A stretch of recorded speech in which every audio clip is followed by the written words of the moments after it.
कहानी की शुरुआत में एक लड़की जिसका नाम होली होता है वो अपनी कहानी बता रही थी कि किस तरह देखते ही देखते मैं अपनी फैमिली की आंखों के सामने से इनविजिबल गायब हो गई। एक दिन होली अपने डैड और बहन भाइयों के साथ खाना खा रही थी। उसकी बड़ी बहन और छोटा भाई था। अब होली के डैड उसकी बहन भाइयों को तो खाना दे देते हैं पर उसे नहीं देते क्योंकि वो किसी को भी दिखाई नहीं दे रही थी। पर तभी यहाँ उसकी मॉम आ गई जिन्हें देख वो काफी खुश हो गई। दरअसल उसे सिर्फ उसकी मॉम ही देख सकती थी, इसलिए बस वही होली को प्यार करती थी। अब एक दिन होली की मॉम उसे एक नेकलेस देती है जिसमें एक क्लाइडोस्कोप लगा हुआ था, यानी इसके जरिए किसी भी चीज को बआसानी देखा जा सकता था। चीजें इसके जरिए देखना भी काफी अच्छा लगता था। कुछ दिन की बाद होली की मॉम की हालत काफी खराब हो गई क्योंकि उन्हें कैंसर था। एक दिन तबीयत इतनी ज्यादा खराब हो गई कि उनकी मौत हो जाती है। मॉम के मरने से होली बहुत ज्यादा दुखी थी। वो पूरी तरह टूट गई, हर वक्त अपनी मॉम को याद करती रहती थी। जब होली स्कूल गई तो वहाँ भी हर कोई उसे नजरअंदाज कर रहा था। जाहिर है यहाँ भी वो सबके लिए इनविजिबल थी, किसी को नहीं दिख रही थी। होली ने देखा कि मेरी फैमिली मेरे कमरे को किसी स्टोर रूम की तरह इस्तेमाल कर रही है। वहाँ उन्होंने फजूल सामान रखा हुआ था जो देखकर होली काफी टूट गई। उसे समझ नहीं आ रही थी कि इन हालात में क्या करूँ। होली का भाई दरअसल बेसमेंट में रहने लगा। उसे वीडियो आर्ट का काफी शौक था जिसमें वो माहिर भी था। इसका ही पूरा सेटअप उसने वहाँ कर रखा था। होली की बहन ने भी शादी कर ली थी जो अपने हस्बैंड के साथ हंसी खुशी रह रही थी। गरीब बात उसके डैड की, वो अभी भी एक इंश्योरेंस कंपनी में जॉब किया करती थी। अब ये सारी फैमिली आज भी साथ ही रह रही थी जिन्हें देखकर हालांकि होली खुश तो होती है लेकिन इस बात से भी वो उदास थी कि इन लोगों में मैं नहीं हूँ। अब ऐसे ही घूमते भागते हुए एक दिन उसे एक बिल्डिंग में घर मिल जाता है जहाँ वो रहना शुरू कर देती है। अब वो अपने इनविजिबल होने का फायदा उठाकर जासूस का काम करने लगी। जैसे कि सेलिब्रिटी और एक्ट्रेस वगैरह अगर किसी के साथ ताल्लुक में होते तो ये उनकी तस्वीर बनाकर एक न्यूज रिपोर्टर को सेंड कर दिया करती थी, जिसके बाद वो होली को पैसे भिजवा दिया करता था। इनविजिबल होने की वजह से होली जहाँ चाहे जा सकती थी। शर्म, किसी को देखकर हिचकिचाना, कपड़े उसके लिए कोई मायने नहीं रखते थे। जाहिर है कोई उसे इस हालत में देख नहीं सकता था, तो इसलिए वो इस बात की परवाह नहीं करती थी। अब हमेशा की तरह एक दिन जब वो एक सेलिब्रिटी का पीछा कर रही थी उसके खिलाफ सबूत इकट्ठा करने के लिए, तो तभी एक बाउंसर जिसका नाम शेन होता है वो होली से टकरा जाता है, इसलिए उसने होली को पकड़ लिया। ये देखकर वो काफी हैरान रह गई क्योंकि उसकी मॉम के बाद ये दूसरा इंसान था जो होली को देख सकता था। इसीलिए शेन को लेकर होली के दिमाग में कई सारे सवाल थे, लेकिन वो किसी भी सवाल का जवाब दिए बगैर नजरअंदाज करके वहाँ से चला जाता है। वो घर आकर जब लेटी तो उसे याद आया कि मैंने बाउंसर शेन को कहीं देखा है, इसलिए वो फौरन अपने पास रखे एल्बम्स को चेक करने लगती है। उसे पता चला कि शेन धोखा देने वाले सेलिब्रिटीज में से एक है जिसकी तस्वीर बनाकर उसने रिपोर्टर को सेंड की थी। इसलिए अब होली शेन के बारे में इंटरनेट पर सर्च करने लगती है, जहाँ उसे पता चला कि शेन काफी वक्त पहले पूरी दुनिया की फाइट का चैंपियन हुआ करता था जिसका ताल्लुक एक मॉडल से था। दोनों एक दूसरे को पसंद करते थे, लेकिन होली की जासूसी की वजह से शेन का ये चक्कर सबके सामने आ गया। जो तस्वीर होली ने बनाई थी उसमें शेन मॉडल के काफी करीब था। इस वजह से शेन के सभी फैंस उसके खिलाफ हो गए। इस टेंशन की वजह से शेन ने जब अगली वर्ल्ड चैंपियन की लड़ाई की तो वो हार गया, जिस वजह से उसका कैरियर तबाह हो गया। अब जब होली को पता चला कि मेरी वजह से शेन की जिंदगी बर्बाद हुई तो वो काफी दुखी हो जाती है। वो एल्बम लेकर फौरन शेन के पास गई, इस सब के बारे में बताती है, माफी मांगने लगी कि तुम्हारे कैरियर डूबने की जिम्मेदार मैं हूँ। तब शेन उस पर गुस्सा करता है और यहाँ से चले जाने को कहता है। होली कहती है, मैं तुमसे वादा करती हूँ कि तुम्हारी खोई हुई इज्जत और शोहरत वापस ला कर रहूंगी। शेन को उसकी बातों पर यकीन नहीं होता, इसलिए वो यहाँ से जाने लगा। होली उसे मनाने लगती है कि प्लीज मुझे एक मौका दो ताकि मैं अपनी काबिलियत को साबित कर सकूं। पर वो उसे नजरअंदाज करके अपने मैनेजर के पास आ गया और आने वाली फाइट के बारे में बात करने लगता है। होली भी उसके पीछे पीछे अंदर आ गई थी, जो अब मैनेजर के साथ में बैठकर उसकी मैसेजेस पढ़ने लगती है। ये देखकर शेन को काफी हैरत हुई। उसे समझ नहीं आती कि आखिर वो मेरे मैनेजर को नजर क्यों नहीं आ रही और मेरे साथ ये सब क्या हो रहा है, वो मुझे ही नजर क्यों आ रही है। अब मैनेजर मोबाइल पर देखकर उसे फाइट के बाद मिलने वाले पैसों के बारे में बताता है, जो देखकर फौरन होली बोल पड़ी। वो शेन को बताती है कि मैनेजर झूठ बोल रहा है, ये फाइट के बाद मिलने वाले पैसे तुम्हें कम बता रहा है, जो कहकर वो शेन को असली रकम बताती है। मैनेजर की हरकत के बारे में शेन उसे बता भी देता है। इस पर मैनेजर को हैरत भी हुई और शर्मिंदगी भी, तो उसे मजबूरन ये डील करनी पड़ती है।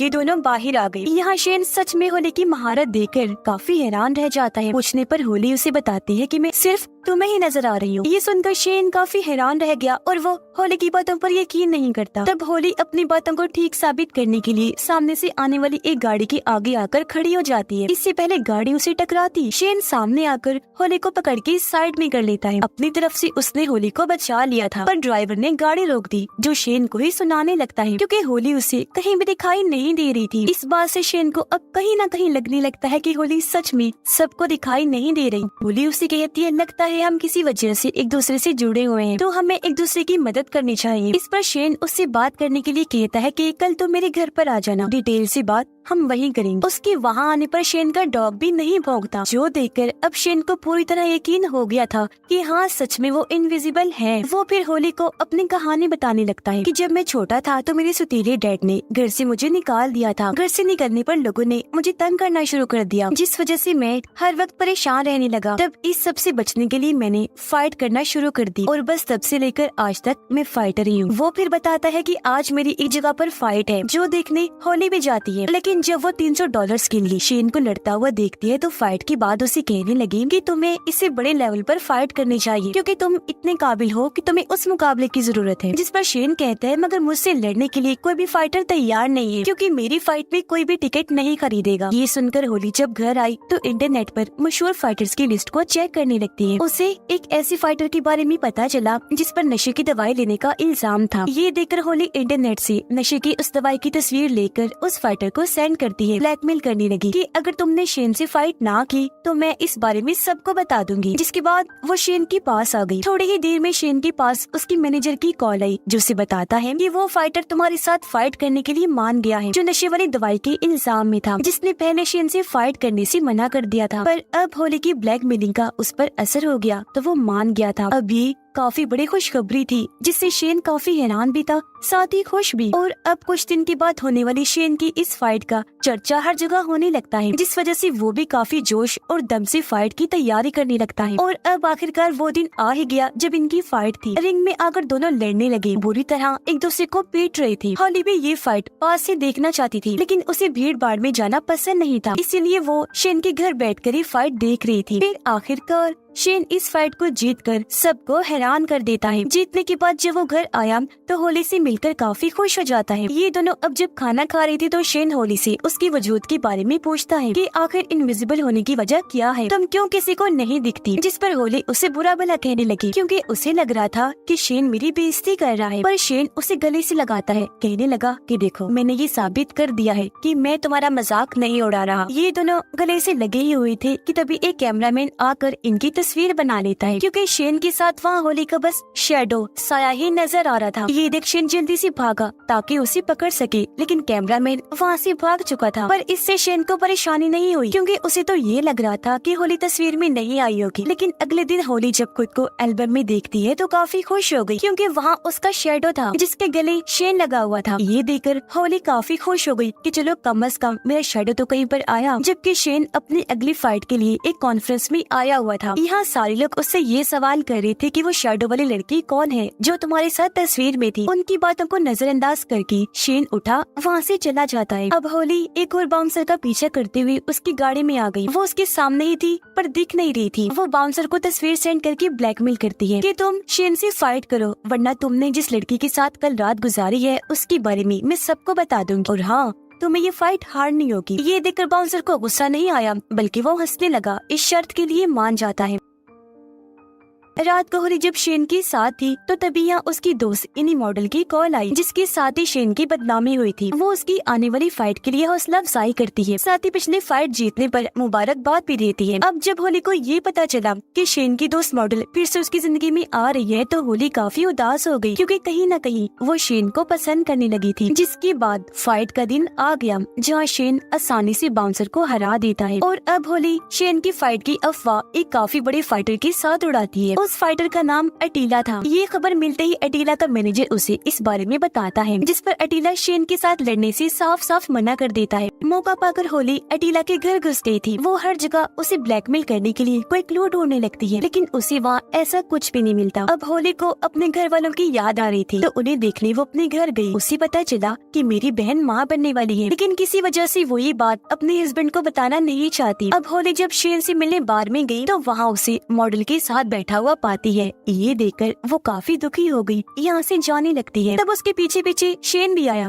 कहता है देखो होली तुम मेरी जरूरत हो, लेकिन वो मेरा माजी है, मेरा प्यार है, जिसके साथ रहना मेरी मजबूरी है, क्योंकि आज भी मैं उसे पसंद करता हूँ। जो सुनकर होली एकदम टूट गई, क्योंकि वो ये बात कभी बर्दाश्त नहीं कर सकती थी। इसलिए शेन को अकेला छोड़कर वापस अपने घर आ जाती है, जहाँ खबरों में भी शेन और उस मॉडल के बारे में ही बताया जा रहा था, जो देखकर वो और दुखी हो गई। शेन से अलग होने के बाद अब होली आहिस्ता आहिस्ता नशे पर लग गई थी। जहाँ एक दिन उसे मिलने शेन आता है, वो उसे गले से लगा लेती है, पर शेन उसे ऐसा करने से मना करता है। कहने लगा, होली तुम्हें अपनी इस हालत के बारे में समझना चाहिए कि तुम ऐसी इनविजिबल क्यों हो, और फिर उस वजह को ठीक करना। जो कहकर वो यहाँ से चला गया। उसके जाते ही होली गुस्से से पागल हो गई, कंट्रोल से बाहर हो जाती है, पूरे घर का सामान तोड़कर इधर उधर बखेरने लगती है, जिसमें उसकी मॉम का दिया हुआ क्लाइडोस्कोप वाला नेकलेस भी टूटकर गिर जाता है। अगली सुबह जब होली सोकर उठी तो वो काफी हैरान रह जाती है, क्योंकि अब तो वो खुद को शीशे में भी नहीं देख पा रही थी। ये बताने के लिए वो जब शेन के पास गई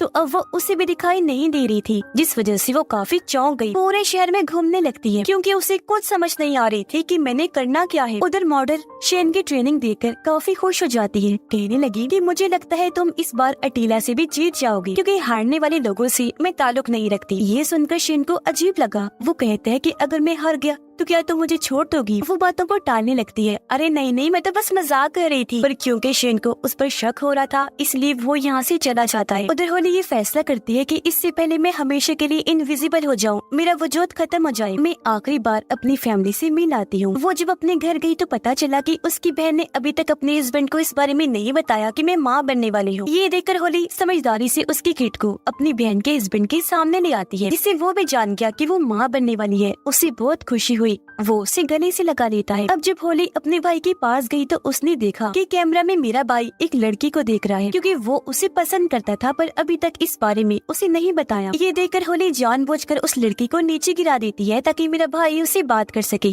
ऐसा होता भी है, दोनों बातें करने लगे। इस तरह उनकी दोस्ती हो जाती है। अब वो अपने डैड के पास गई, जो दुखी नजर आ रही थी। उनकी आंखों में आंसू थे। होली देखती है कि लैपटॉप में डैड मॉम की तस्वीर देखकर उदास है, यानी वो उन्हें आज भी याद करते हैं। उसने फिर जब देखा कि डैड मॉम की कब्र पर जा रहे हैं तो वो भी उनके साथ साथ चली जाती है। वो फिर अपने डैड से माफी मांगकर शेन की फाइट देखने के लिए निकल जाती है, जबकि शेन फाइट में अटीला से काफी मार खाता है। ये देखकर होली को बुरा लगा, इसीलिए वो शेन की हौसला अफजाई करने के लिए रिंग में ही चली जाती है। वो शेन के हाथ पर अपना हाथ रखकर कहती है कि तुम घबराओ नहीं, मैं तुम्हारे लिए यहाँ पर मौजूद हूँ। अब पहले पहले तो होली शेन को नजर नहीं आती, लेकिन कुछ ही देर में वो शेन के साथ साथ सबको दिखने लगती है। पर इस बात से वो खुद अनजान थी, जल्दी से रिंग से बाहर आ जाती है ताकि वहाँ से शेन को सपोर्ट कर सके। तभी गार्ड उसके पास आ गया, और क्योंकि वो बिना टिकट के अंदर आई थी, इसलिए वो उसका बाजू पकड़ लेता है ताकि उसे बाहर निकाल सके। ये देखकर होली काफी चौंक गई कि ये मुझे देख पा रहा है, इसलिए मुझे हाथ भी लगाया। और अब शेन